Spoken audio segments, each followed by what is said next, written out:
you immediately freak out and you start looking on all the web pages and you're like, how did this get here?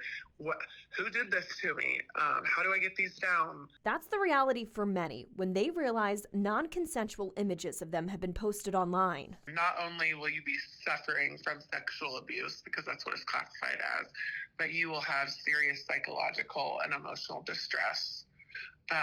Not only did you have your most intimate images, whether they were real images or generated deepfake porn images displayed on the internet for the world to view, almost always it is someone that you know that has spread the images. We spoke to a woman who was a victim of non-consensual intimate image abuse. We have changed her voice and concealed her identity for her safety and privacy. It was more than a year ago that she discovered images of herself online. In her case, it was her husband posting the images and pretending to be her. The battle to get the images off the internet, nearly impossible. For every post that was reposted or shared, you have to go after each single one to report them. So when you think of this being done behind your back for years and years and years, you're talking thousands and thousands of things. Yeah. So it's defeating. It feels like you're like David versus the Goliath. In her case, one webpage got thousands of views. And for every time it was posted on other social media outlets, it was like starting the battle over again. She turned to lawyers and therapy and quickly realized resources are limited for victims of these crimes. You've spread glitter to the world, and trying to go back and find the glitter is impossible. You are up against never winning, honestly. So I do think that will be a big thing, going after the big tech companies, making it a federal crime. The Take It Down Act is aimed at doing just that.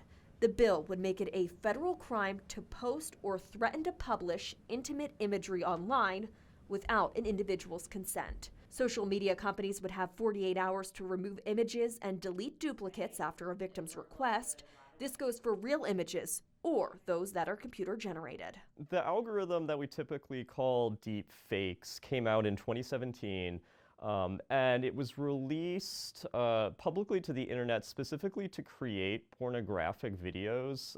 The creator of it was interested in creating fake pornography involving like prominent actresses, and this unfortunately became very, very popular. Walter Shire is a professor at Notre Dame and has been involved in media forensics for years.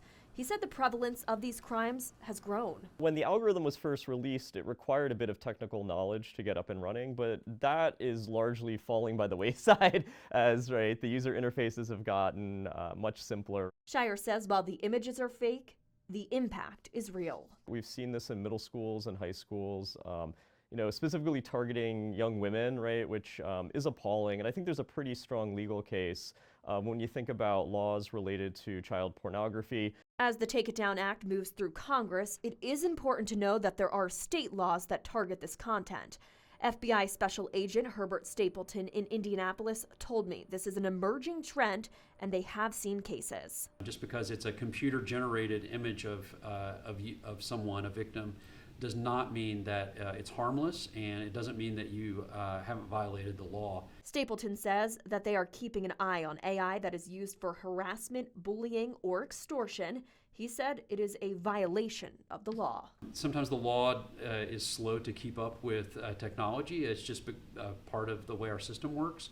But in this particular instance, if someone creates an AI image of someone else that's explicit in some way, and especially if that's used to harass or extort the other person, then that is criminal activity. As the law catches up to developing technology, victims are continuing to fight back against the dark side of deep fakes. In my case, I will be forever worried about my pictures being resurfaced over and over again, and I will never be able to unsee what I saw, and you live with that stress daily. The Take It Down Act passed the Senate in February and will now move through the House.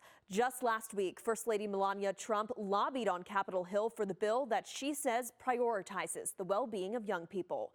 Right now on WSBT.com, we have linked resources if you or someone you know is a victim of non-consensual image abuse, whether it be real or AI generated. Thanks for watching. Here's another story you may like, and subscribe to the WSBT 22 YouTube channel.